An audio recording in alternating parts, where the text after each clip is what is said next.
¿Cómo ando? ¿Cómo le va? Qué foto la de Croacia, ¿eh? ¿Cómo anda? Soy yo, ¿no? Las voces, ¿eh? Ahí está. Ahí ya, bien nosotros Para estamos que estoy probando, poniendo ya una está empresa. entrando gente, ¿eh? Para que no diga ninguna macana. No, pero te digo para que ver. ¿Está bien ahí? Sí, sí, sí. Ah, pero vos tenés el buzo de Ansilta. Claro, para que hablen con la gente de Ansilta, que están gentil con la causa de veteranos. Ahí voy a tratar de que entren a Madrid.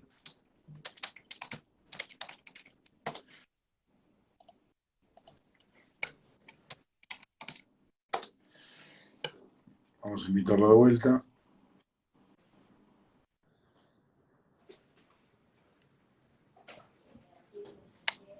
Ahí me está diciendo Teresa que entró, que está. Perfecto.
A mí me parece que está Esteban, puede ser.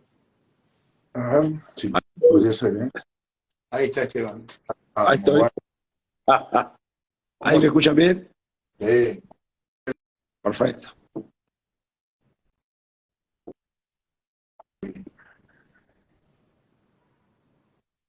está con delay la Madrid, me parece. Sí.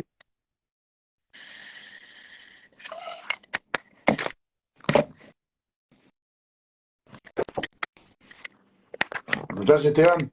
Ahí escucho perfecto, sí, sí. ¿Cómo estuvo el partido? Ya, estuve un ratito y después me fui porque ando medio engripado todavía. Así que no me quedé. Bueno, muy bien. Pero estuvo la organización, estuvo bien, estuvieron Sí, contentos. impecable, sí, la verdad impecable y bueno, con apoyo del ejército, pero estuvo muy lindo, la verdad estuvo muy lindo. Champa jugó con los de Fuerza Aérea mezclados. Mirá, Sí, sí. Había buenos amigos de Champa que habían venido, che. muy bien. Acá izamos la bandera, ¿eh? Sí, vi las fotos, muy bien, che.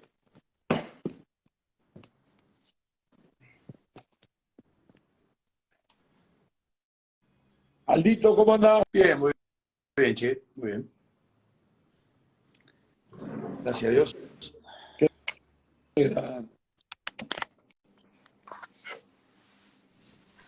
Bueno, me puse de carpeta como pude. Ah, no me di cuenta de ese detalle.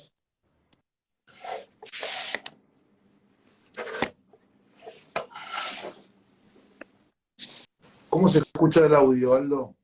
Yo lo escucho perfecto. Bien. Sí, yo también, se escucha bien. Y la, Lo que sí estaba notando que cuando uno habla, se superpone con el otro, o sea, vamos a tener que ser detallistas y no interrumpir. y la imagen también la imagen también está perfecta. Bien, perfecto.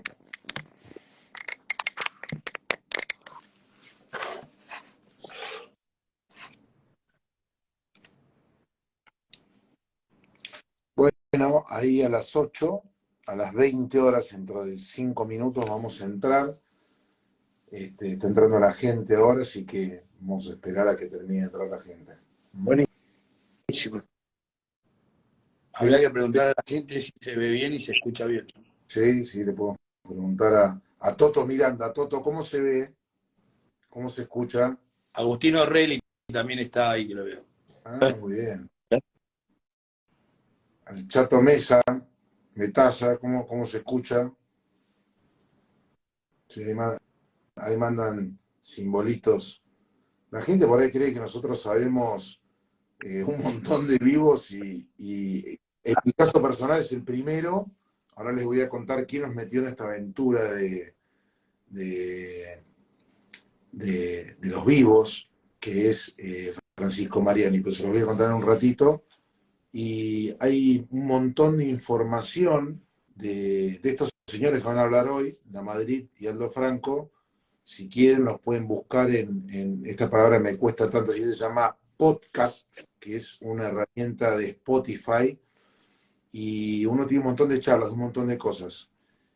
Hay un ciclo que se llama Charlando con un héroe, donde hay a hoy 6 testimonios de el soldado conscripto Estrada, del soldado conscripto Casanegra, del soldado conscripto Tríez, del subteniente Esteban Lamadrid, del subteniente Aldo Eugenio Franco y del subteniente Gómez Centurión, donde cada uno de forma individual es entrevistado en charlas que más o menos duran 1 hora.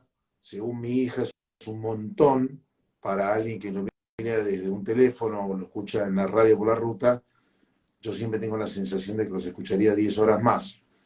El otro día me enojo con un amigo, me dice, che, pero 1 hora es un montón. Le digo, che, ellos estuvieron 24 horas, 78 días. Y ¿vos no le puedes dedicar 1 hora?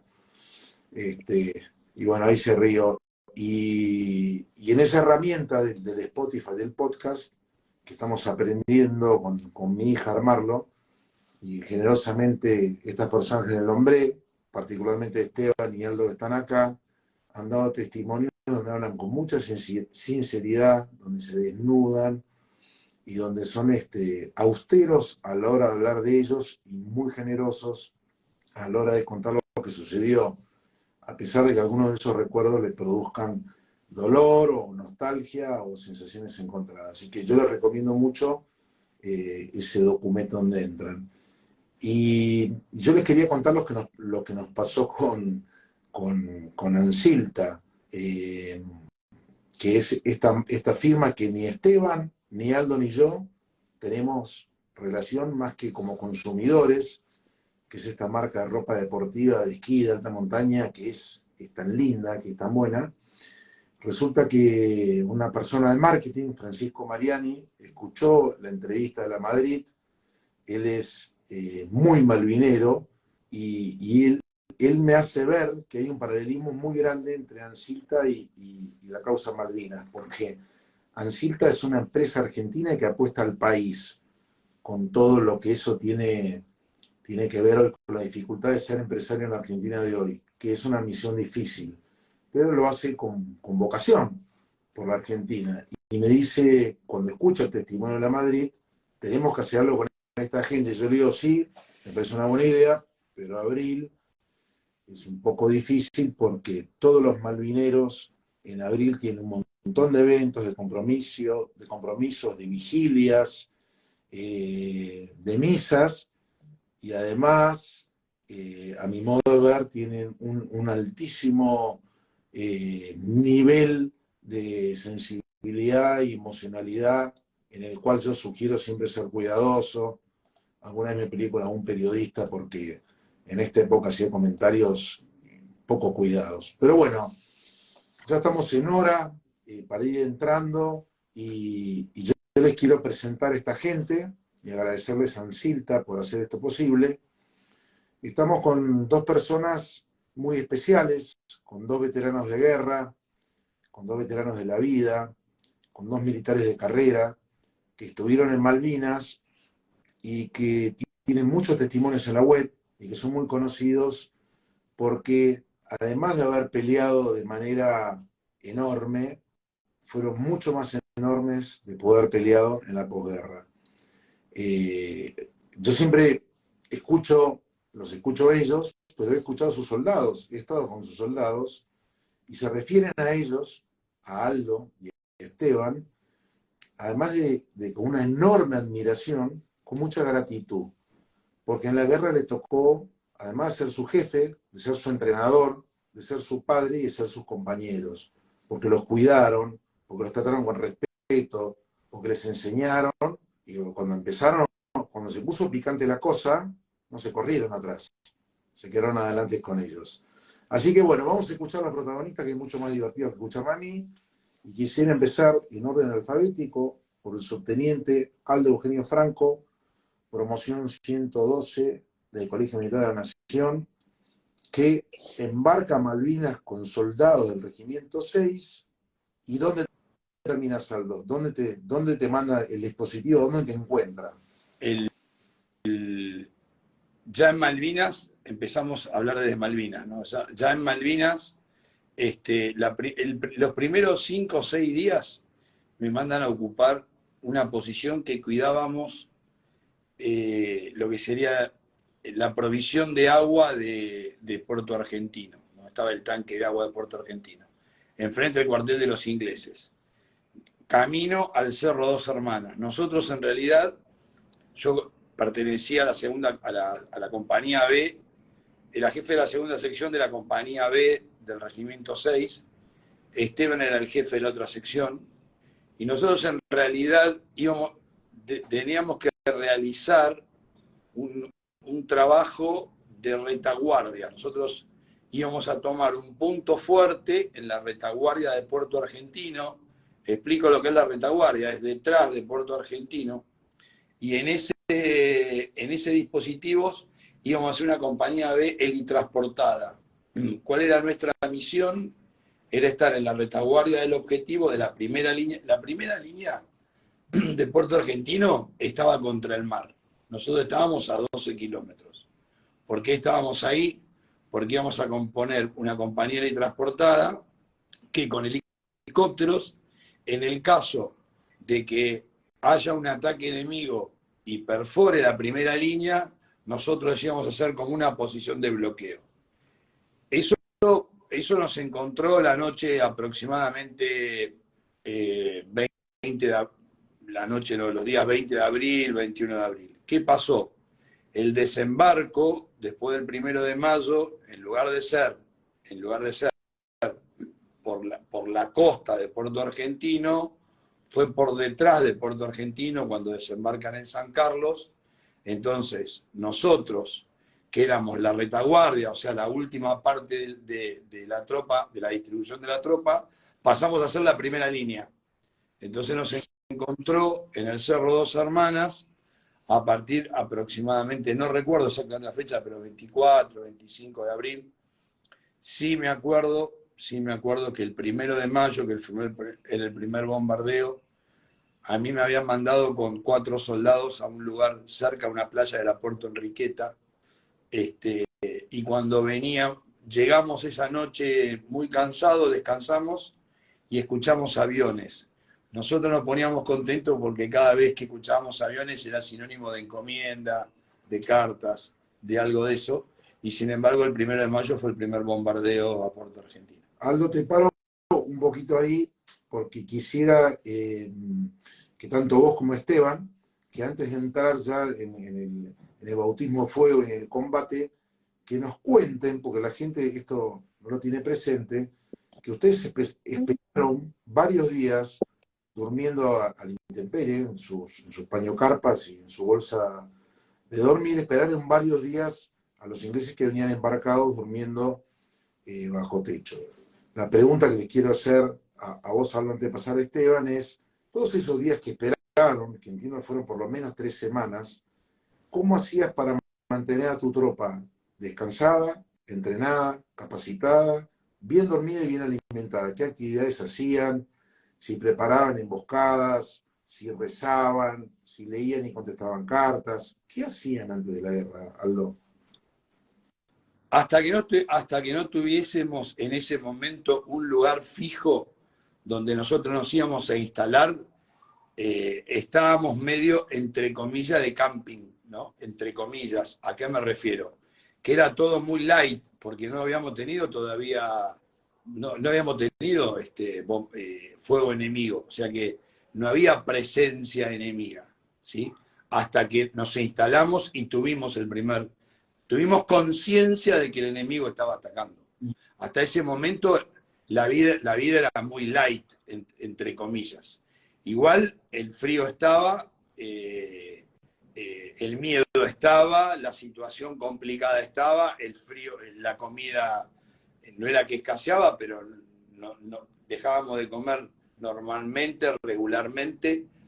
Pero todos esos temas, inclusive creo que lo desarrollamos un poco más adelante, todos esos temas ante la euforia y las ganas de participar y defender a la patria eran subalternos. Entonces, eso es lo que nos pasaba, eso es un poco lo que nos pasaba. Empezaba a aflorar o empezaba a florecer de parte de todos la voluntad de vencer. O sea, sabíamos que no íbamos a comer como comíamos en casa, ni dormir como dormíamos en el cuarto nuestro. Pero Aldo, eso, ¿cómo? Entiendo que vos conocés a tus hombres, te los presentan prácticamente en el cerro, que era tropa que estaba entrenada, que tuvo una colimba, la conscripción larga y que estaba bien equipada, y cuando te lo presentan vos notás, les haces un paneo de recursos humanos, haciendo paralelismo con tu vida empresaria, y te encontrás con tipos que eran muy duros. ¿Por qué eran duros estos soldados, Aldo? Bueno, yo tuve la suerte, igual con Esteban, porque ¿qué pasó? A nosotros nos dieron lo último que había en el cuartel, lo que quedaba en el cuartel. O sea, la gente que se va en la última baja, ¿sí? No solo gente entrenada, sino gente con mucha vida de cuartel, muy pícaros, entre comillas. Entonces, y aparte, la característica de los soldados, los últimos soldados que se van de baja, son los soldados que hacen los trabajos generales. Entonces, Nosotros nos fuimos a la guerra con alambradores, molineros, tractoristas, el típico habitante o soldado de la provincia de Buenos Aires. Gente muy dura, gente que nos enseñó a nosotros a vivir en el terreno, de alguna manera. Entonces, nosotros aprendimos muchísimo de los soldados. Los soldados nos enseñaron muchísimo. Y no solo nos enseñaron a vivir en el terreno, ni nos enseñaron a vivir, sino que nos demostraron ese gran amor a la patria o ese gran amor a la tierra, que nosotros lo sabíamos, por supuesto lo participábamos espiritualmente, pero al verlo y al desarrollarlo, eran cosas que casi son imborrables, que es lo más importante que uno se trae de Malvinas. Es haber vivido el amor a la patria, o el haber vivido defender a la patria. Aldo, te quiero preguntar, a veces pido perdón por la manera de interrumpir, porque ninguno de nosotros tres se dedica a esto y no lo tenemos claro. Antes de presentar a Esteban, te quiero hacer una pregunta porque estás hablando de tus hombres, y hablaste de hombres de la provincia de Buenos Aires, acostumbrados a la rudeza del clima, a despertarse muy temprano y tener oficios duros. Pero entiendo que entre tus hombres te encontraste con un soldado que tenía otra profesión. ¿Nos querés contar de él? Cuando yo empiezo a preguntar, nosotros en el colegio militar, y teníamos de manual las características de todos los soldados. Entonces vos le preguntás qué actividad hace. Normalmente tiene una actividad fin con la que realiza en el cuartel. Y me encuentro con un soldado, gran soldado, soldado Giraldes, ¿sí? Que le pregunto cuál era su actividad. Y me dice, yo soy detective. Ustedes imagínense, a los que están escuchando, ya con miedo teníamos nosotros, porque él participó en toda la guerra, en un cerro a 300 metros de altura, con un granizo a las 5 o 6 de la tarde, no sabíamos si al otro día nos despertábamos, si comíamos, si vivíamos, que venga un soldado y nos diga que era detective. Y yo le pregunté dónde había aprendido, si había hecho a la academia. No, lo he hecho por correspondencia. Y hacía poco, antes de llegar a Malvinas, le habían mandado el revólver de detective, que era un 38 corto. Entonces, ustedes imagínense, yo tenía por un lado un molinero, por otro lado un alambrador, tenía también un estudiante de Derecho y tenía un detective. ¿Para qué servía un detective con un 38? Pero lo cómico de esto es ver la diferencia, lo heterogéneo que era mi sección. Antes de pasar a Aldo, de Aldo a Esteban, les cuento que el detective en estos días ha cobrado mucha notoriedad porque su nieto pidió se le bordaran en el guardapolvo de la escuela pública donde asiste, del primario, en las Malvinas. Y entonces tuvo muy buena receptividad esta propuesta de un chico de 8 o 9 años, y le preguntaron dónde surgía esto, y él dice, mi abuelo peleó en Malvinas. Y está en todos los diarios, y resulta que es el detective del cual Aldo le está hablando, que además en la guerra, más allá de esta introducción en su oficio, que fue muy graciosa, se la recontrabancó y peleó como un tigre, y todos los años, cuando Aldo festeja su cumpleaños, el detective viene. Bueno, ahora vamos al subteniente en comisión La Madrid. ¿Por qué en comisión? La gente no sabe qué quiere decir. Esteban estaba en el 4º año de la carrera de colegio militar, que terminaba en diciembre, pero en abril se lanza la guerra, Argentina desplaza sus tropas por todas sus fronteras y había que egresar precozmente a los del 4º año, que por otro lado estaban muy bien entrenados y formados. Y bueno, va el subteniente de La Madrid con jóvenes 20 años, de aspecto muy adolescente, con el mismo cuenta en los podcasts, porque era muy rubio, de ojos claros y poca barba.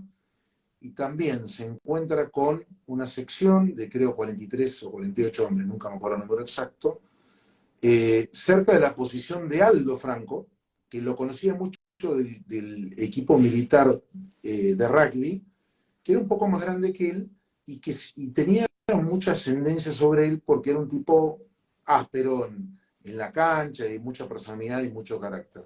Contanos, Esteban, un poco tu primera impresión cuando te dan tus hombres y estás ahí en el cerro, creo que Dos Hermanas, yo no me acuerdo si es ese o London, no Tumbledon. Sí, yo cuando llego al Regimiento 6 era cadete cuarto año, me egresan rápidamente el 7 de abril y el 9 de abril estaba viajando a Mercedes. Cuando llego, imagínate, es la vida de un cuartel, es lo que uno ve en una película, los ruidos de cajones de munición golpeando contra el piso, ruidos de motores de camiones, gente que iba y volvía, que cargaban, que descargaban, fusiles que se comprobaban, el ruido de metales, de armamento que se estaba cargando en los camiones. Y claro, cuando llegó a la compañía, no me olvido nunca, estaban todos retirando equipo, calcula 200 hombres adentro de una compañía, me presento al jefe de la compañía, que no sabía ni quién era yo, ve llegar un subteniente con uniforme nuevo, equipo nuevo, no tenía ni fusil, no tenía nada. Era un me acaban de dar una pistola y me dice, le digo que me habían designado jefe de la tercera sección. A cargo de la tercera sección estaba un sargento primero, Pira, porque faltaban oficiales. Así que en ese lugar él me dice, bueno, mañana lo ponemos a cargo, ahora póngase, era de noche, póngase a colaborar armando paquetes de munición. Así que me senté en el piso con los soldados a armar paquetes de 13 proyectiles de pistola y de 20 proyectiles de FAL, envolviéndolos en diario y poniéndolos en cajones para que la humedad no los afecte. Y los gritos propios de un cuartel, ordenen y el grado del que fuera, atención, gritos bien militares en una cuadra de soldados, y yo perdido y mareado. Al día siguiente, cuando tengo mi primer día en el cuartel, el 10 de abril, me dice el jefe de compañía que la sección mía, la tercera sección, estaba frente a la guardia, que me vaya a hacer cargo de mis soldados. Así que yo me acerqué, vi un grupo de soldados sentados, pregunté cuál era la tercera sección de la compañía B, me acerqué a Pira, que era su encargado en ese momento, ahí se tomó conocimiento de que yo iba a ser el jefe de sección, así que imagino su sorpresa. Y claro, cuando yo los saludo uno por uno, les digo quién soy, y los miro, y la verdad que reafirmando lo que decís vos acerca de nuestros soldados y de su entrenamiento, y la verdad, Javi, cuando los vi parados, con el cuerpo bien balanceado entre las piernas, cómo tomaban su fusil y cómo me miraban, me di cuenta qué difícil que iba a ser jefe de esos hombres que a primera vista estaban mejor entrenados que yo. Y eran tipos fuertes.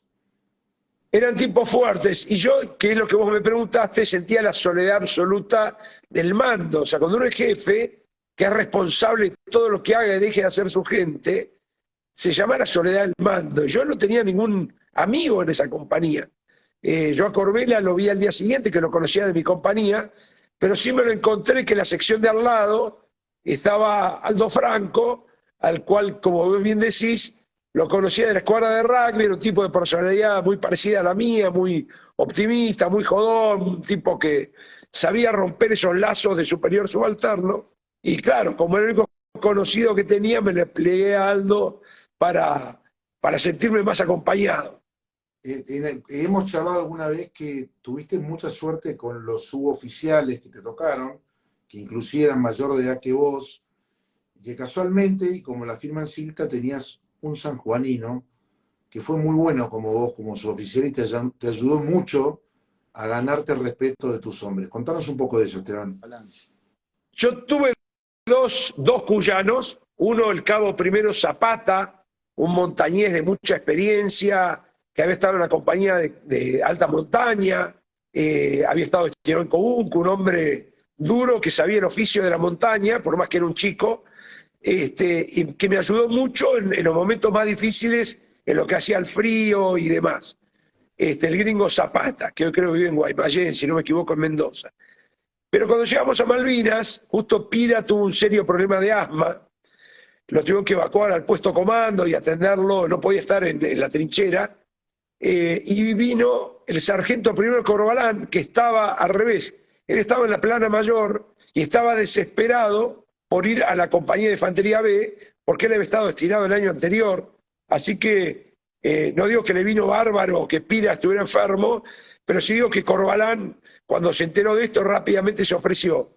Y la verdad que yo le estoy muy agradecido a este sanjuanino, que espero que nos esté viendo, porque fue un maestro, fue un tipo que me trató con mucho cariño y fue un tipo que me dio el ejemplo. Y yo reconozco inclusive que si más de una vez me higienicé o me afeité los pocos pelos que me salían de barba, fue porque él me daba el ejemplo, afeitándose y higienizándose todos los días. Es más, se pasaba crema en las piernas para que no se le paspen, crema Nivea, y yo lo miraba y no lo podía creer. Con el tiempo me di cuenta que era un sabio, porque tanto tener la piel tapada, y sí, los pliegues como los bebés, los pliegues por ahí se te formaban ampollas o carne viva, y Corbalán había sacado ventaja, y yo lo cargaba, y sin embargo esa crema que se ponía tenía un sentido. Fue un maestro, un gran amigo, y estoy muy orgulloso de haber estado al lado de él en Malvinas. Y después tuve, sí, un sargento durísimo, Tachito Echeverría de Bahía Blanca, un tipo de un vozarrón tremendo, que le decían Tachito porque era un tipo gritón con cara de malo, pero le decían Tachito de Piedra porque era puro ruido, era un tipo muy bueno. Y después tenía dos cabos increíbles, el entrerriano Fernández y el formoseño Palomo, dos tipos de eso como vos describías, Aldo, dos tipos que son que tienen oficio, que tienen calle, que tienen campo, y eran dos tipos muy duros, y de hecho esos dos grupos recibieron en el combate de Tamerlane el grueso del ataque británico y se la recontrabancaron.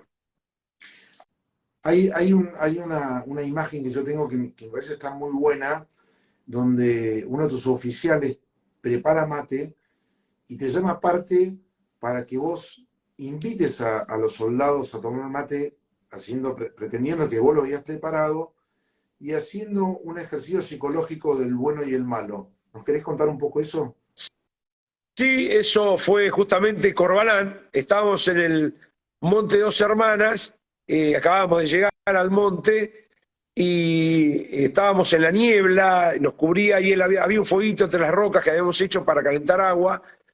Y él me llama y me dice: mi subteniente, acá preparé unos mates, calenté agua, estaba el soldado Roldán, me acuerdo. Tenemos una foto de ese día. Y en el casco de la Granada, con una virome Vic y virulana, había fabricado un mate. Y me dice: mire, hay unos temas de orden interno, están medio sucias las posiciones, están tirando latas de ración y plásticos. Yo ahora voy a llamar a los jefes de grupo, les voy a llamar la atención por la falta de control. Cuando usted vea que yo me paro, llámenos y invítenos con mate y póngase a charlar un poco de usted, de su vida, de quién es, así ellos también lo conocen. Porque si bien veníamos de estar en el Valle de Río Mudi, claro, como estamos cerca de Puerto Argentino, nos faltaba ese estado espiritual de soledad que nos dio el Monte Dos Hermanas. Y era el momento propicio, caía la noche, la niebla nos envolvía, y qué mejor que el jefe nos invite con un mate a los 5 suboficiales y les cuente quién era, ¿no?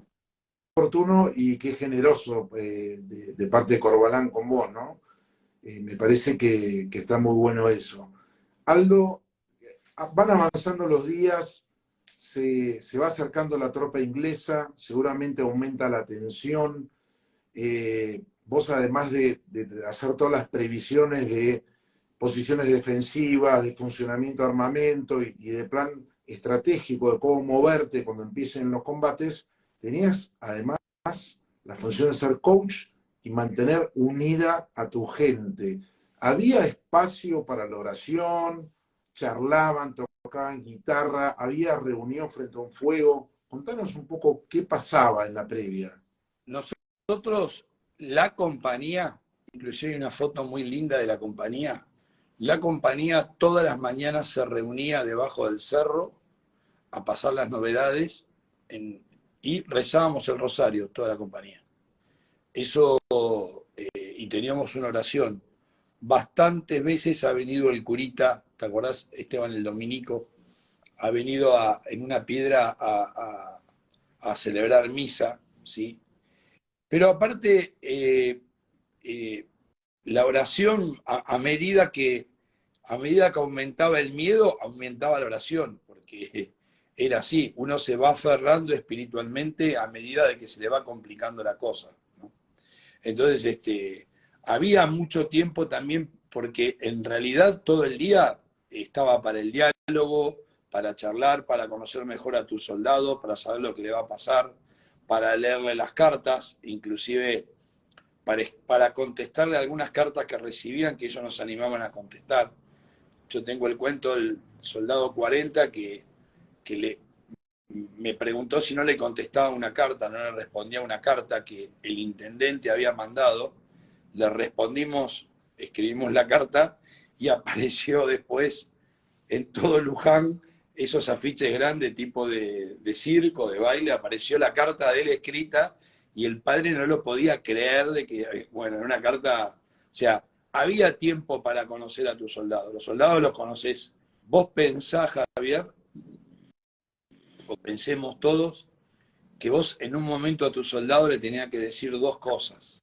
Que el primero tenía que herir de muerte al adversario y después que quizás a él le tocaba morir. Eso no se logra de un día para el otro, no vas de 0 a 100. Eso es todos los días, es un poquito más. Lo más sorprendente era que vos querías convencer a tus soldados y realmente en algún punto tus soldados te terminaban convenciendo a vos. Porque eso es un poco lo que hablaba en la introducción. Cuando uno habla del amor a la patria, ¿no? Para uno la patria es tan grande y lo desarrolla, pero para nuestros soldados la patria era su maestra, la señora de la tienda del pueblo, su vecino, su padrino, su entrenador de fútbol del campito de la esquina, el patrón que le había enseñado a manejar la cosechadora. Esa era su patria. Y realmente uno empieza a tomar conciencia de lo que puntualmente defiende, que es a eso, a su pueblo. Y siempre lo cuento a veces, la medalla más linda que hemos recibido nosotros, creo que Esteban también lo va a compartir, más allá de los elogios, fue el camino que hicimos desde Luján hasta Mercedes, que son casi 30 kilómetros. A la derecha y a la izquierda del camino, todos los chicos con guardapolvo blanco y con banderas argentinas recibiéndonos. Ese momento, creo que nos dimos cuenta de que garpó, como se dice ahora, lo que hicimos en la guerra. Quiero meter una baza, Aldo. Seguimos en la previa antes de los combates y en el nivel de tensión que iba aumentando. Para que la gente sepa, se combate de noche y se descanse de día. Se iban a preparar para el combate nocturno, iban tomando referencia de los distintos lugares. Y esto que dice Aldo de las cartas, que empiezan a jugar un papel fundamental en el estado anímico del soldado, que agradece la carta, la presencia de la familia, la presencia de la espiritualidad, ¿no? Hoy todo relativo en este mundo que todo se vuelve cuestionado. El apoyo de la familia y de la religión era muy fuerte y además el subteniente a cargo de la sección también se convertía en un guía espiritual. Pero hay momentos de humor, a pesar de lo dramático de la situación, y nada mejor que le toque algo de humor a Aldo Franco, que es un tipo que normalmente está de muy buen humor. Y a Aldo le mandan a un soldado que había tenido problemas de disciplina en La Plata, no hace falta que contemos qué ocurrió, pero le cae en suerte, bajo su custodia, el soldado Beatriz. Beatriz. El soldado Beatriz se convierte en una figura excluyente durante la guerra. Aldo, contanos esto. Los problemas de disciplina muchas veces en el ejército tienen problemas de disciplina en una unidad y para que no tengan problemas se cumplen en otra unidad. Una semana antes de que yo vaya a Malvinas, había llegado este soldado con un problema grave de disciplina al Regimiento 6. Como faltaban soldados, me lo pusieron al soldado Beatriz. El soldado Beatriz son esos personajes que cuando uno dice en la guerra me llevo al peor del mundo, bueno, me tocó llevarme, entre comillas, al peor del mundo, en el ejército, que en la guerra pasó a ser el mejor del mundo. El soldado Beatriz era un soldado que era capaz. ¿Cómo? Pícaro. Muy pícaro. Siempre cuento, un día fuimos a buscar comida a un galpón con un jeep y estaban cargando, había soldados que estaban cargando alimentos a un jeep y él sacó los tablones del jeep al cual estaban cargando y lo puso en el jeep nuestro. Y nosotros no teníamos que recibir comida. Y vi que empezaban Claro, él cambió los tablones y la gente seguía cargando una de las tantas. Y aparte, en los peores momentos, siempre pongo en situación como oscurecía 4:30, 5 de la tarde. Tipo 5 de la tarde, ya habíamos almorzado al mediodía, que era un lujo. Entonces tomamos algún mate cocido, algo a la tarde para llegar a la otra mañana. Se aproximaba la noche, que eran duras las noches, no solo por no dormir, sino porque sabíamos que a la noche normalmente bombardeaban. Y uno estaba ahí al lado, estaba con frío, y yo decía, ¿cómo me tomaría un café? ¿Cómo me tomaría un té? Algo. Y de la manga de la campera, Beatriz sacaba un chocolate, sacaba algo que no sé de dónde lo había sacado. Un personaje con el cual tengo muchísima relación hoy en día. Él me contaba, ustedes imagínense la guerra, me contaba que él tenía una mona que se llamaba Margarita, que él para no pagar pasaje viajaba con la mona en el Río de la Plata. Y bueno, era un soldado muy particular y muy... Esto lo cuento también porque son cosas que hacen bien a la parte espiritual. O sea, en la parte espiritual de la guerra también se vive este tipo de situaciones. Parece que, Aldo, y termino esta pregunta del soldado Beatriz y pasamos a la Madrid, que cuando los ingleses, luego de que terminara el fuego, lo requisan al soldado Beatriz, se llevan una sorpresa enorme. ¿Qué ocurrió? Encontraron un free shop, más o menos, adentro de la campera, de sándwiches, zanahoria, papa, cualquier cosa. No, realmente un personaje, esos personajes que, como yo digo, que hay que tenerlos en la guerra también. Bueno, esto habla un poco de lo heterogéneo que fue la composición de la tropa que tuvieron ahí en Malvinas. En uno de estos podcasts que armamos, yo le contaba a la gente, un poco tratando de derrumbar ciertos mitos, que había muchos, en primera línea, muchos hijos de generales y coroneles, Gómez Centurión, Pelufo, Anaya, Castro Madero en el general Belgrano, Menéndez. El hijo de Menéndez. O sea, no había tal acomodo. Y Martela. Y también Mosquera. Y también contamos, y vuelvo a resumir esto, y le quiero preguntar a Esteban, que la tropa estaba entrenada y estaba bien equipada. ¿Por qué considerabas que estaban bien equipados la Madrid? Antes, disculpame, Javier, para que no quede así del soldado Beatriz. La última noche, la noche que nos replegamos al Tambledon, dejamos un soldado herido en el Cerro Dos Hermanas. Y cuando llegamos al Tambledon yo decidí ir a buscarlo, ¿sí? El primero que me acompañó fue el soldado Beatriz. Mira, se la bancaban. No solo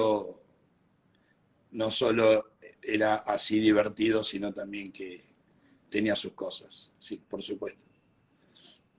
Esteban, contanos un poco de cómo estaba equipada tu gente y su entrenamiento. Mirá, los soldados del Regimiento 6, que es el regimiento donde estábamos nosotros, en el año 81, fíjate lo que son las cosas de Dios. Yo era cadete de tercer año y fui 2 veces a Mercedes. Una vez fui en su periodo básico, que era cuando los soldados que fueron a Malvinas se acaban de incorporar. Fui como subinstructor con los soldados que la mayoría después fue a la compañía de servicios. Y sin saberlo, les enseñaba sus primeros pasos en la vida militar a los soldados que después iban a ir conmigo a Malvinas. Y cerca de fin de año volví para un ejercicio de jefe de grupo en el campo San Ignacio, donde estuve con algunos soldados de la compañía de Infantería A que estaban por irse de baja. Entre ese lapso de que yo llegué cuando ellos eran reclutas allá por el mes de febrero, marzo del 81, hasta que me volví a enfrentar con ellos el día 10 de abril de 1982, ese regimiento no solo hizo mucha instrucción y mucho tiro, sino que hicieron unas durísimas maniobras en Chacharramendi y en La Pampa. Y el soldado, la mejor forma de probar su equipo y acomodarlo y saber cómo robustecer aquellas partes del equipo que están flojas, lo hace en campaña. Por eso es que cuando yo me sorprendí tanto cuando conocí a mi sección en la guardia del regimiento y vi esos tipos duros, bien vestidos, bien equipados, porque eran el producto de un año de entrenamiento duro. Cuando fuimos a Malvinas, los soldados británicos, salvo los que estaban preparados para combatir en el frío del Ártico y los infantes de marina, el resto de los soldados británicos no tenían un equipo adecuado como el nuestro, a tal punto que tenían borceguíes de caña baja, tipo zapatos de gomicuerda, o sea, tipo zapatos de cuero. Caminar con eso por Malvinas y romperte un tobillo sin que el agua se te meta dentro de los borceguíes y tengas pie de trinchera es imposible. Así que empezando por nuestro equipo, nosotros teníamos, me acuerdo, 3 pares de medias de algodón, de ese tipo deportiva, 2 pares de medias de lana literal, picaban cuando las ponías, teníamos calzoncillo largo, calzoncillo corto, teníamos camiseta de manga corta, camiseta ballenera, para que en esa época no había ropa como ahora, para que transpire la piel y no se te humedezca la ropa. Teníamos una camiseta de manga larga bastante, que era una donación para Malvinas, que era bastante calurosa también. Teníamos una tricota que era de lana pura. Y teníamos esas camperas que las mal llamábamos de duvé, que había una especie de guata que eran israelíes, que eran las camperas que uno ve en las fotos características de Malvinas. Así que comparado con lo de la época, no estábamos mal equipados. Y en muchos sentidos estábamos igual o mejor equipados que los ingleses. Lo que pasa es que nosotros llegamos allá, algunos en los primeros días de abril y otros, la mayoría a partir del 12 de abril, y los británicos desembarcaron el 20 y pico de mayo.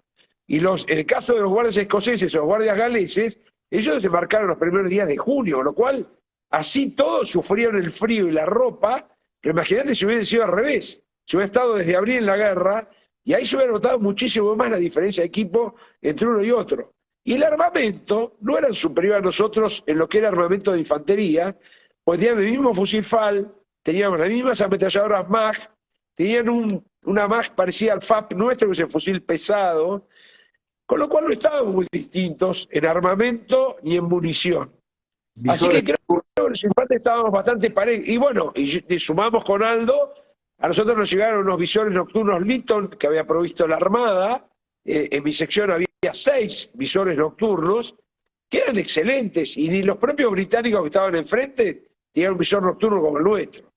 Lo que ellos sí sabían era combatir de noche, que fue la gran experiencia de Malvinas en el regreso. Cómo mejorar nuestro equipo, pero más importante, cómo cambiar el ejército para que pueda combatir de noche, que fue la gran enseñanza de Malvinas. Esteban, tenías a tu grupo bien anímicamente, esto que había mencionado Aldo de las cartas, del rol de las cartas, y alguna vez te escuché en una charla decir que vos detectaste, ese costado muy humano y muy empático tuyo, que había un soldado tuyo que no recibía cartas, entonces vos pediste a alguien que le pida a la novia que le escriba una carta, que la Sanía le escriba. Contanos un poco de eso. No, en realidad fue Aldito el que hizo eso. Yo, cuando llegamos en los primeros días de abril, nosotros teníamos 3 soldados que no sabían leer y escribir, y lo que hacíamos era que un compañero lo ayudara al otro escribiéndole las cartas. Entonces nos cercioramos de eso, y lo que preguntábamos era a aquellos que no recibían. Yo lo que sí tuve fue un caso particular de un soldado, que es un poco para demostrar que cualquiera de nosotros puede tener miedo, hasta podemos ser cobardes, pero también podemos vencer eso y sobreponernos. Yo tuve un soldado que estaba muy solo, que no recibía cartas, no importa su nombre, ya falleció hace poco, que sentía mucho miedo a la noche cuando tenía que estar apostado de centinela y su pareja de combate durmiese. 2 noches cuando salimos a recorrer, cuando salía a recorrer, nos turnábamos a recorrer las trincheras en Monte Dos Hermanas, 2 noches seguidas lo encontré dormido. Un soldado no dormido, sino adentro de su trinchera, en vez de estar afuera, apostado. ¿Qué pasaba? Un soldado dormido en 100 metros de frente en la oscuridad de la noche, pero te puede pasar un batallón completo por el medio y agarrarte durmiendo en la posición y degollarte, que era el gran temor en las noches malvineras. Así que, bueno, en la segunda vez que lo pesco dormido, que le llamó la atención, su compañero de pozo se enoja, al día siguiente desarma la posición y dice que él no va a tener más trinchera con él. Bueno, el tema es que quedó solo esa noche. Yo lo ayudé a armar su paño de carpa para ponerlo contra la pared de las rocas, y él durmió ahí, y yo me quedé cerca de él porque me contó qué le pasaba. Me dijo, tengo miedo de estar solo, mi subteniente, tengo miedo que me maten. Bueno, finalmente los convencimos al compañero de pozo que vuelva a armar con él la carpa. Decía, me van a matar culpa de este, y usaba un improperio. Pero la anécdota es que él se la bancó, al final pudo sobreponerse, y no solo eso, sino que cuando muchos miraban el camino a Puerto Argentino en los últimos combates, este soldado que falleció hace un par de años, agarró su fusil y cuando yo dije seguirme vino y fue uno de los últimos en replegarse y abrió el fuego sobre los británicos. Así que este ejemplo de este soldado, como ya me hiciste la pregunta, que era uno de los que no sabía leer y escribir y que un compañero le escribía pero nunca le contestaron, posiblemente su familia tampoco supiese leer y escribir, por lo tanto no le podían contestar. Lo aproveché para darte un ejemplo de lo que podemos hacer cualquiera de nosotros. Hoy es un día que nos puede haber ido muy mal, podemos haber fracasado, podemos haber sido cobardes en muchos aspectos, pero mañana la vida nos da una revancha y este soldado es el mejor ejemplo de eso. Hablando de soldados, y ya Aldo nos contó de 2 de sus hombres con marcadas características que a la hora de la verdad se quedaron ahí y no se corrieron. Vos tenías un soldado que cobra cierta notoriedad y que él termina comprando su propio personaje y sus actitudes generaban, además de risas, valor entre tus hombres, me refiero al Mingo, y quisiera alguna reseña de cómo se convierte en figura y cómo les infundía valor al resto con sus actitudes frente a los ingleses. Aldo conoce la historia, es un poco... es lindo contar para que quienes están del otro lado, que hay 98 personas, que no es poco un domingo a la noche, que se llamaba Juan Domingo Rodríguez, de Roque Pérez, provincia de Buenos Aires. Mingo alambrador, trabajaba en el campo, un tipo duro, trabajador de esos de chico, muy pícaro, muy astuto, muy hábil, callado, lo que sí tenía era una sonrisa permanente, muy pícara. Y un día me llama Walter Goñi, el querido paramédico de la compañía, y héroe y valiente en serio en el combate. Me dice, bueno, me manda a buscar y me dice que lo vaya a ver, que hay un problema. Él estaba revisando a los soldados para ver, como no nos bañábamos, tenían hongos y demás, entonces adentro, entre las rocas donde él estaba con el teniente Primera Bella y con el soldado Britos, con Patricio Lousá, bueno, revisaba de a 5 los soldados. Entonces cada vez que volvían 5, les mandaba otros 5, y bueno, cuando me llama yo creí que había algún herido. Cuando llego, los veo a los soldados, estaban con los pantalones bajos, y lo veo al Mingo Rodríguez, que no vamos a abundar en detalles, pero era el negro de WhatsApp argentino. Tremendo. Entonces, claro, empezamos a cargarlo. En ese momento, cuando visitamos el cuartel Royal Marines, Aldo se va a acordar, en las paredes habían escritas algunas cuestiones que explicaban cómo era el sexo entre hombres y demás.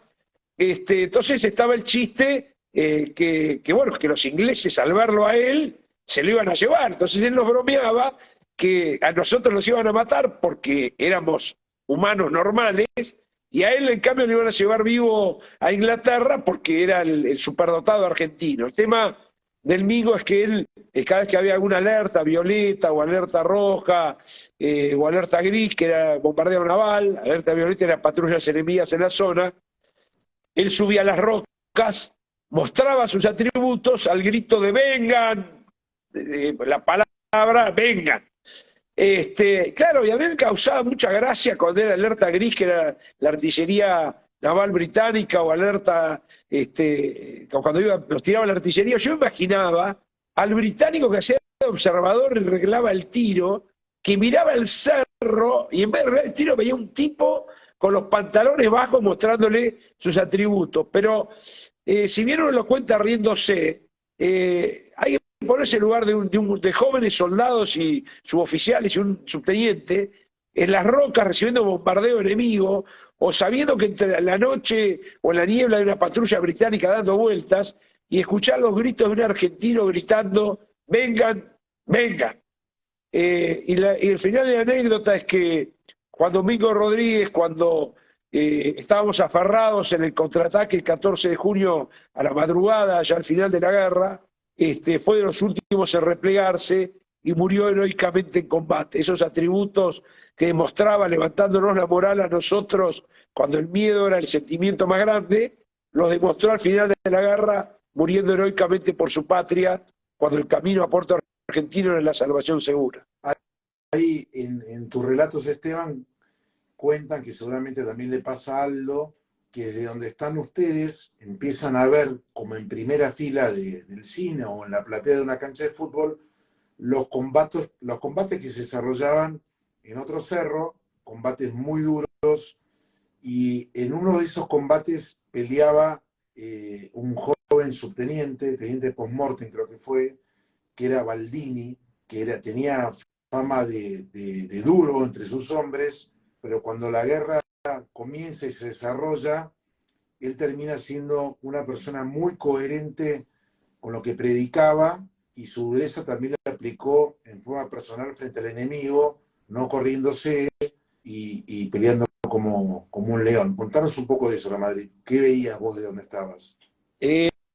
La noche del 11 al 12 de junio, que ya sabemos que los británicos nos iban a atacar, de hecho habíamos esperado el ataque la noche anterior, que no se produjo, yo había adelantado los puestos de escucha. Los puestos de escucha uno los pone delante de la trinchera, a unos 200 metros, para que den la alerta de si hay aproximación británica. Entonces toda la primera línea se prepara, se despiertan los que están durmiendo, los centinelas les avisan y se abre el fuego. Se acerca uno de los soldados de los puestos de escucha, no me acuerdo si no era Polizo, y me dice que hay movimientos adelante nuestro, que ve movimientos en el valle. Yo bajo con el visor nocturno, miro, efectivamente se veía del lado de London movimiento de soldados británicos, y empieza el combate. Cuando empieza el combate de Dos Hermanas, en el sector de la izquierda donde estábamos nosotros, yo estaba un poquito más adelantado de donde estaba Aldo, en las posiciones arriba del cerro, así que estaba más cerca de London para verlo. Empieza el asalto británico. Fue tremendo, pues la artillería bombardeaba, las bengalas iluminaban el cerro para que la artillería terrestre y naval pueda arreglar el tiro. Las ráfagas de ametralladora, los proyectiles antitanques rebotaban contra las piedras y se perdían en el cielo. Y yo sabía que en ese sector estaba el subteniente Baldini. Claro, en un momento dado el combate se pone parejo y los británicos no podían subir. Hoy sabemos que el comandante inglés, el jefe del batallón de paracaidistas, ve detenido su ataque, empieza a tener un montón de bajas que les producen esos argentinos que estaban en el sector de Baldini, con una pequeña fracción de infantería y una pequeñísima fracción de infantería de marina que lo apoyaba con sus armas pesadas, y no podían avanzar. En un momento dado, un cabo británico, el cabo Mackay, consigue avanzar con un grupo de soldados, abre el fuego, termina muriendo él mismo, pero lanza una granada, mata al apuntador de la ametralladora argentina y logra abrir el camino para que los paracaidistas puedan subir a la cumbre del Monte Longdon y abrir el fuego. Así que me tocó ver cómo Baldini recibía fuego desde arriba y cómo recibía fuego desde abajo. Y en vez de replegarse o en vez de huir, lo admirable de esto, que a mí me provocaba una enorme ansiedad, es que cada pausa de fuego británico había cada vez menos bocas de fuego argentinas que respondían, pero no dejaban de responder. Y en un momento dado que quedaban 2 o 3 bocas de fusil y una ametralladora, cuando tiran los británicos, bueno, ojalá se hayan rajado, y para mi sorpresa contestaba un fusil y una ametralladora y después ya no contestó nadie. Así que fue un enorme desazón el darme cuenta que los que estaban ahí posiblemente habían muerto todos. Y sabía que estaba Baldini ahí, pero a lo que vos me preguntaba si respecto a su personalidad áspera, es que todos somos como debemos ser, no nos debemos impostar personalidades. Era un tipo áspero, pero un tipo muy justo y un tipo muy cálido. Y la anécdota es que allá por el 20 de mayo, a todos los de primera línea, nos llegaron tabletas de chocolate Águila. Yo me acuerdo de ese día cuando las recibí, se las di a Corbalán para repartirlas entre los grupos de tiradores, media barrita de chocolate para cada uno. Y él también recibió las suyas. Y él se las guardó. Y sus soldados, sus suboficiales, me acuerdo que el soldado Bruno me contaba, que era de su sección, que es el que me contó la anécdota, todos creían que se las había guardado para comérselas. Dio sorpresa el 25 de mayo, bajo bombardeo británico con un intenso viento y una nevisca, el subteniente Baldini salió con un cilindro lleno de chocolate caliente e iba yendo posición en posición, diciéndole a sus soldados, feliz día de la patria. Y yo no tengo dudas que cada vez que esos soldados lo vieron su espalda yendo a la siguiente trinchera, deben haber sentido una enorme lealtad por su jefe, que había hecho ese enorme sacrificio por ellos, que era la simpleza de guardar los chocolates con el hambre que había para poder celebrar el día 25 de mayo. Y yo creo que esos soldados que murieron en combate al lado de su jefe y su jefe murió en combate al lado de ellos, esa noche, por más que no lo viesen, sabían que su jefe también estaba ahí y murieron por él y él murió por ellos. Un enorme ejemplo de amor. Tremendo. Aldo, vos estás en un sector del dispositivo por donde entraban y salían los comandos que iban a hacer operaciones y a preparar emboscadas, y en algún momento te ubican en un lugar y un soldado, nuestro amigo el detective, te viene a avisar de una novedad y qué es lo que él había visto y cómo lo expresa. Contanos un poco eso. Aproximadamente los primeros días de mayo, la compañía de comando ya empezaba a hacer operaciones especiales y nosotros acompañamos hasta un punto de despliegue, de infiltración, y después por ese mismo lugar retornan. Hacemos una base de patrulla, un cerrito muy chico, armo la seguridad, dispongo la seguridad, y aproximadamente después de 2 o 3 horas, viene un soldado que estaba puesto escucha, o sea, estaba dando la seguridad en el cerro, viene y me dice mi subteniente que del otro lado del cerro hablan como en las películas. Había ingleses del otro lado. No estábamos, siempre me toca la parte cómica. Estaban los ingleses del otro lado. O sea que, es más, tiramos nosotros, y al tirar nosotros también tiró el Monte London. Cuando llego a mi posición, mi jefe, menos lindo, me dice de todo, porque pensó realmente que era miedo, que era susto que teníamos, que habíamos hecho eso porque estábamos asustados. Menos mal que me reivindiqué, porque cuando vino la compañía de comando, vio que estaban parte de los muertos de la patrulla inglesa del otro lado. Aldo hizo un comentario recién que está bueno que lo explique, que yo lo descubrí después de mucho tiempo de conocerlos. Él dice, siempre me toca lo cómico a mí.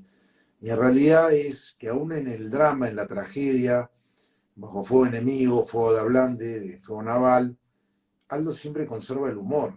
Y hoy en su vida, luego de salir del ejército hace muchos años, como empresario, le tocan situaciones muy difíciles y él sigue manteniendo ese humor. Pongan en YouTube alguna vez Aldo Franco, él armó una empresa y la mitad de sus empleados son hijos de veteranos que pelearon con él o veteranos que pelearon con él, que a veces ni siquiera necesita cubrir una posición, la inventa, y hoy tiene a su cocinero, el Tano Berteramo, que le mandamos un abrazo, una gran persona, y hijas de veteranos que pelearon con él.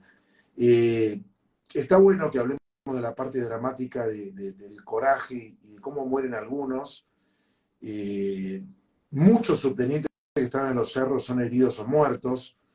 Hay 2 ejemplos que yo quiero nombrar, no quiero hablar yo, sino que los cuenten ustedes, de 2 subtenientes que estaban en un lugar que no tenían que estar y se ofrecen a estar, y me refiero claro a el Sapo Silva, el subteniente Silva, que había estado en su momento, no me acuerdo si en el Liceo Naval o en el Colegio Naval, en la Escuela Naval, y van a apoyar al BIM 5, al Batallón de Infantería Marina 5 de Robacio, lo mismo que Jean-Bías Pravas, otro gigante de Malvinas, que deciden quedarse como voluntarios a bancar la parada, como dicen los chicos, que iba a tener el BIM 5. ¿Nos quieren contar un poco eso? Hago también, porque es bueno nombrarlo, y aparte otra cosa, el Sapo Silva es sanjuanino. Tiene un busto, es oficial de mi promoción, fue compañero mío de pieza en el colegio militar. Hago un sintético, 2 palabras chiquitas del Sapo Silva. El día del egreso del colegio militar, la familia lo viene para el egreso, vuelca, tiene un accidente en el coche y fallece la madre y una hermana del Sapo. Él había estado en el liceo naval, hizo el liceo militar General Espejo, de ahí hizo la escuela naval, por un problema de asma se fue de la escuela naval y después entró al colegio militar. Por eso tenía relación con los del BIN 5, que habían sido sus compañeros en la escuela naval. Hago este reconto. El jefe estaba en el regimiento 4 de Montecaseros. El jefe lo deja custodiando el cuartel porque él había pedido autorización para casarse y le dijo que no vaya a la guerra. Él se escapa del cuartel, Barrio Gallegos, y cruza a Malvinas, ¿sí? Los primeros días de junio. Cruza con el talabartero, con el cocinero, con el mecánico, con el intendente del cuartel. Y tal es así que, como 4 o 5 días antes aproximadamente de que muera, él llega a mi posición perdido porque no sabía dónde estaba su regimiento, que en realidad estaba delante nuestro. Le habían dicho que él vino a buscar a su regimiento. Es un héroe sanjuanino, es un héroe de la provincia de San Juan. Su familia, el padre es un abogado muy reconocido, vive su hermana en la provincia de San Juan. Él comparte, una vez que se repliega al regimiento 4, la noche 13-14, el día 13, se repliega a las posiciones del BIN 5, ¿no? Y está en una posición, yo cada vez y cada charla que vamos escuchando entendemos mejor la historia, y él queda en una posición entre Esteban Lamadrid y yo. ¿Está bien, Esteban? No, en realidad queda a nuestra izquierda. Bueno, por eso. Sí. Y a nuestra izquierda, que es la patrulla que pasa por debajo mío, la que después entra en combate y lo hiere de muerte. El Sapo Silva, Javier, lo interesante para nuestros amigos, y ya que hablamos de sanjuaninos, es que él, una vez terminó el combate de 2 hermanas, el lugar de reunión del Regimiento 4 era en la cancha de fútbol en el pueblo para recibir nuevas órdenes. Y él repliega, al igual que Jean-Bías, directo, los dos hacen lo mismo, repliegan con algunos de sus hombres, directo a donde estaba la infantería de marina, porque Jean-Bías había hecho el liceo naval y había sido cadete naval antes de entrar al colegio militar, y tenía compañeros, ambos tenían compañeros, a tal punto que cuando Silva llega y se le presenta al teniente Vázquez, jefe de la 4ª sección de la nácar, que esa noche recibe 3 ataques, en la noche del 13 al 14 de junio, cuando le dice hola Manolo, Vázquez, que es un tipo áspero, también se lo quería comer crudo, porque ¿quién el tipo del ejército que le decía hola Manolo? Y ahí lo reconoce que era el Sapo Silva, que lo conocía de la escuela naval. Y lo que le dice Vázquez es, mira, yo tengo un lugar expuesto, había una dorsal en el Monte Tumbledown, a la izquierda de esa dorsal y para abajo estaba la 4ª sección de la nácar, y a la derecha de esa dorsal, en esos últimos días, ponen a la 5ª sección de la nácar de Guardia Marina Miño. En el medio había un pasadizo que era lo único que unía ese sector donde estaba Miño y el sector donde estaba Vázquez. Entonces lo que le pide Vázquez es que él cubra ese pasadizo, porque si él se hubiese forzado a replegar o los ingleses conquistan la altura esa, se iba a ver en serios problemas. A tal punto llega el cumplimiento de la misión que Silva abre el fuego y combate cuando los guardias escoceses atacan su posición, y cuando ve que no había quien responda, él toma el FAT de un soldado, sale a tirar, muere en combate, y días después, el día 5 de julio, cuando el capitán Robacio con los ingenieros anfibios de Infantería Marina y los ingenieros británicos y una pequeña fracción del ejército argentino van a recuperar los cuerpos, no le podía sacar el fusil de las manos porque se había endurecido su mano, muerto en combate con el fusil aferrado. Ese fue el Sapo Silva y tenía el cargador vacío, no tenía más munición y murió en combate protegiéndolo a Vázquez. Y a tal punto muere en combate y Vázquez no se da cuenta que en un momento dado le pide por radio Vázquez al jefe de la compañía Nácar, al capitán Villarraza, que le diga a Silva que no le tire más porque le está pegando a él, y resulta que arriba estaban ya los guardias escoceses tirándole, ya habían muerto Silva, habían doblegado la posición de la quinta sección de la Nácar y eran escoceses los que le tiraban. Por eso Vázquez en su último combate, ya en la madrugada, le pasa lo mismo que le pasó a Baldini. Lo atacan por el frente y lo atacan por la retaguardia. Pero el Sapo Silva, la anécdota es esa, cuando cae herido, un soldado de Silva va y le avisa a Vázquez que Silva está herido, y después, cuando regresa el soldado, Silva ya había sido muerto en combate. Un valiente, un heroico, un honor para la Marina, un honor para el Ejército y un honor para la Nación. Historias como esa hay montones. Y lo mismo pasó con Jean Vías, que se queda hasta el final, el combate al lado de su compañero, el guardiamarina Bianchi, en la última escaramuza y combate de la guerra, que fue en Zampargil, cuando los guardias galeses desembarcan de sus helicópteros, y estos dos jóvenes atrevidos, junto a un grupo de soldados, se atreven a enfrentar al batallón que estaba desembarcando de los helicópteros. Jean Vías, la verdad, para mí, otro que me levantó el espíritu enormemente en la guerra, un tipo, profesión soldado, raza soldado, grupo sanguíneo soldado, un modelo y un ejemplo. Es muy gracioso justo juntar a ustedes dos que estuvieron tan cerca, que compartieron antes de la guerra, durante la guerra. Aldo, siempre con el humor, cuenta que la Madrid habla tanto que en medio de combate y aprovechándose del dominio perfecto de la lengua materna, porque Esteban es hijo de ingleses, de inglesa, su abuelo y sus tíos estuvieron en la Gran Guerra y en la Segunda Guerra Mundial. En un momento Esteban se ve rodeado de ingleses en la confusión de la noche, que era muy oscuro y no se veía nada, y les empieza a gritar a los ingleses en inglés. ¿Querés contarlo, Esteban? Claro, que paren de tirar. Estaba loco la Madrid. Habla hasta con los ingleses. O sea, testigo falso le pusimos. Hay que pegarle para que se calle. Claro. Y en un momento creo que uno de tus soldados te dice algo respecto de tu pronunciación, Esteban. Sí, es que cuando yo les grito que paren de tirar, se ve que se dieron cuenta que yo no era inglés.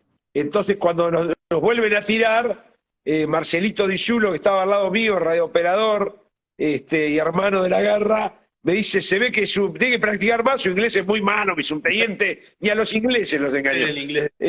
Bueno, nos reíamos ahí atrás de las piedras, ¿no? En el inglés de la película. No. Acercan los combates finales, lejos de, yo hincapié siempre en esto, que hubo después de la guerra un tendencioso movimiento para destruir la moral del ejército y de los soldados. Esto afectó mucho a nuestros veteranos de guerra. Durante muchos años no se habló de la guerra, ellos no hablaron de la guerra. También es un marcado síntoma del estrés postraumático que sufrieron. Recuerden que tuvieron 30 días que todas las noches puntualmente lo bombardeaban con fuego naval, fuego de ablande. Y la verdad que en los cerros quedaron muertos muchos soldados y muchos oficiales y suboficiales. No hubo distinción en eso. La sección del Regimiento 6, tanto de Esteban como de Aldo, tuvieron muertos, tuvieron muchos heridos. Finalmente terminan los combates. Están en Puerto Argentino. Hay unas fotos en Google bastante contundentes del gesto de la Madrid entrando a Puerto Argentino con fusil en la mano. Hacía 2 días que no dormía, no comía y peleaba. un gesto de que no se quería rendir, pero bueno, finalmente Argentina se rinde, hay un cese de fuego, ellos lo describen como que dolía el silencio y terminan en el mismo lugar prisioneros. ¿Qué te pasa esa noche, Esteban? Esteban terminó la guerra para festejar su cumpleaños, hay que decir eso también. Claro.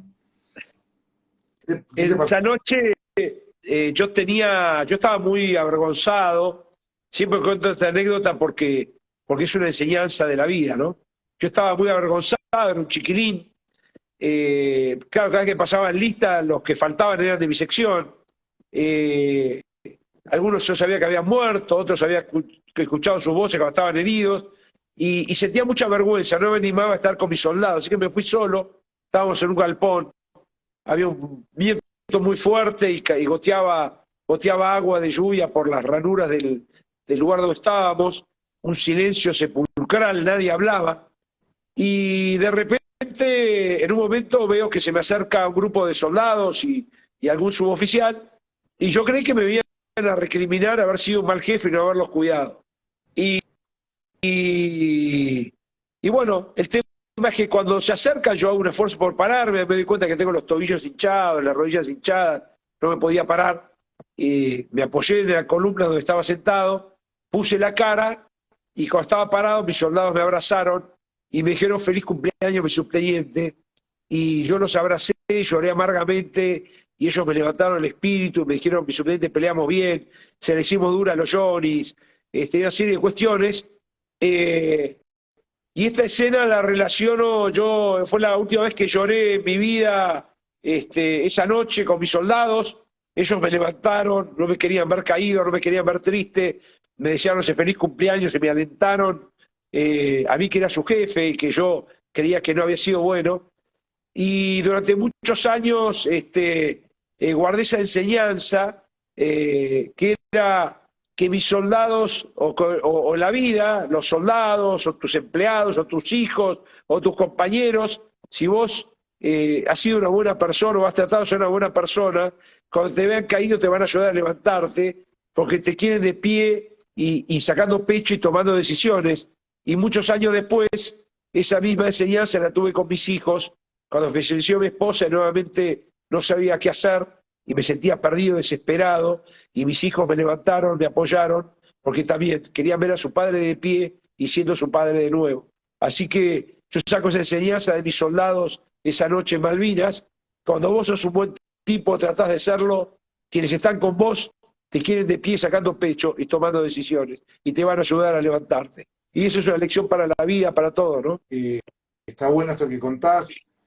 Yo quiero redondear, se los voy a contar rápido yo, que cuando termina la guerra están prisioneros, Aldo y Esteban, que siempre fueron muy vivos, muy rápidos y de acciones, se hacen amigos de la persona que los tenía en custodia, prisioneros, que resultó ser jugador de rugby, como también ellos eran jugadores de rugby, hubo algo en común, y esto es una magia que tiene el rugby, que no importa si uno era bueno o malo, dónde jugaba, si uno jugó rugby, rápidamente hace amistad con el otro que también le dice jugar rugby, y lograron un montón de beneficios, que les traía un chocolatito escondido, los ayudó a embarcar antes, y ellos cuentan que los ingleses los cuidaron cuando terminó la guerra, fueron muy profesionales.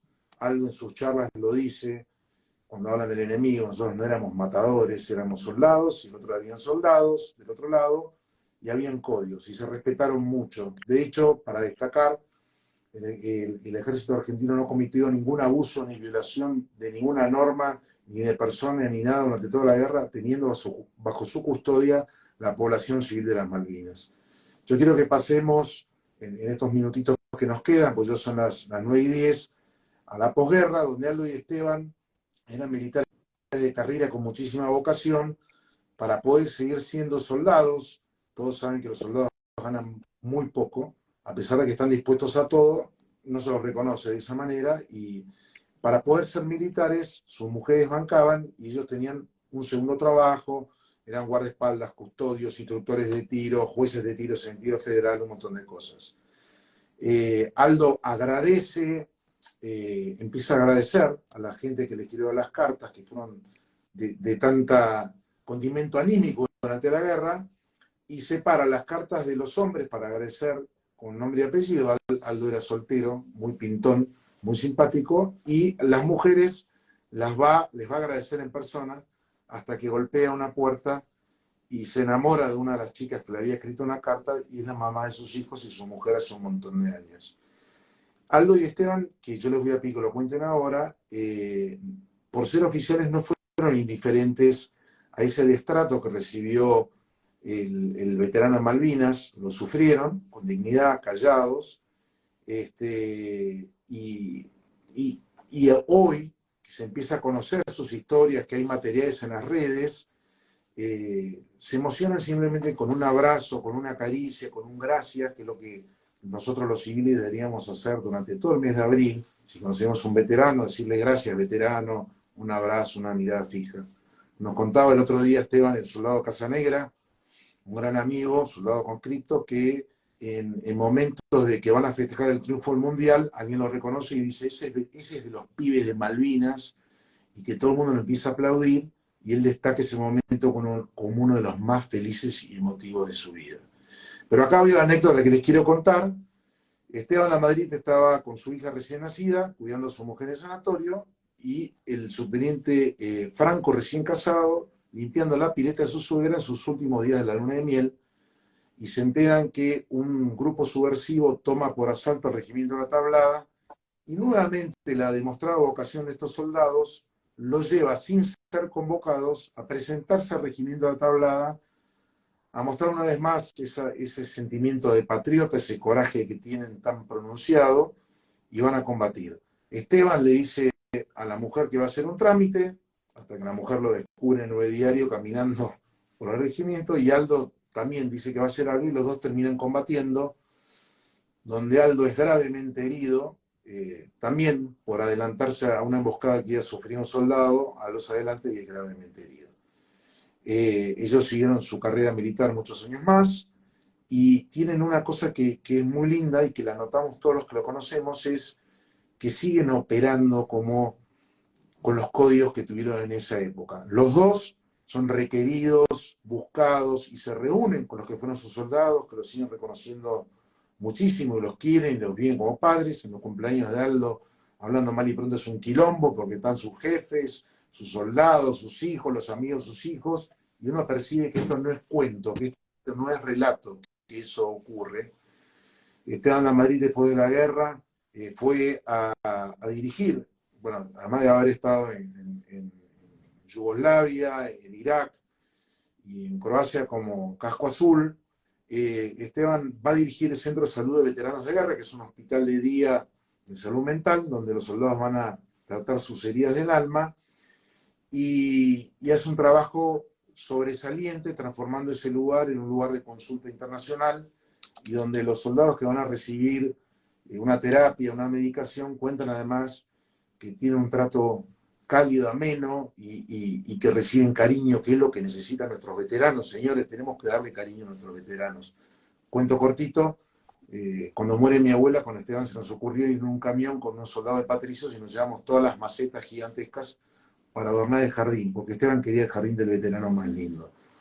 Me dice el director de marketing de Ancilta, Francisco Mariani, que es un chico muy malvinero, que van a vender unas billeteras muy lindas de Malvinas que hicieron con retazos de las camperas que sobran, y todo lo que produzca la venta de esas billeteras las van a dar al centro de salud que condujo Lamadrid. Y yo, para ir cerrando, les voy a pedir primero a Aldo y luego a Esteban que nos hagan una reflexión sobre lo que ocurrió en la posguerra y lo que les gustaría que ocurra ahora, y cómo un gracias, una caricia en la espalda, un bien veterano les hace también a ellos. Quisiera, Aldo, que nos cuentes un poquito en este cierre tu mirada al respecto. Bueno, yo soy un agradecido eterno por haber participado de la guerra de Malvinas. ¿Y por qué? Porque tengo que agradecer haber tenido la oportunidad de defender la patria. No sé si muchos la tienen de esta manera. Yo la pude defender la patria con mi profesión. O sea, he hecho lo más importante que puede tener mi profesión, que es haberme preparado para la guerra y haber defendido la patria de la manera que la defendí. Puede ser que no alcanzó, no llegamos a cumplir totalmente con la misión, pero las intenciones que tuvimos fueron muy genuinas. Y tengo que agradecer también haber vivido en la guerra cosas que muy difíciles son de vivir, como poner en actitud la palabra valor, la palabra patriotismo, la palabra camaradería, donde en pocos lugares se ve. De la misma manera que nosotros defendimos Malvinas, y esa es la enseñanza de nuestros soldados que quedaron en Malvinas y de los soldados que volvieron de Malvinas y llevan todos los días la responsabilidad de haber estado en la guerra. Nosotros no tenemos beneficio, tenemos responsabilidad de manifestar estas cosas. De la misma manera que hoy lo hace un chacarero que se levanta a las 4:30 de la mañana para preparar el terreno de su campo, de la misma manera que lo hace una maestra que hace 40 kilómetros haciendo dedo. Lo que somos del interior y conocemos el interior sabemos que esto es pan de todos los días, como el padre que tiene 2 o 3 trabajos de mantener su familia.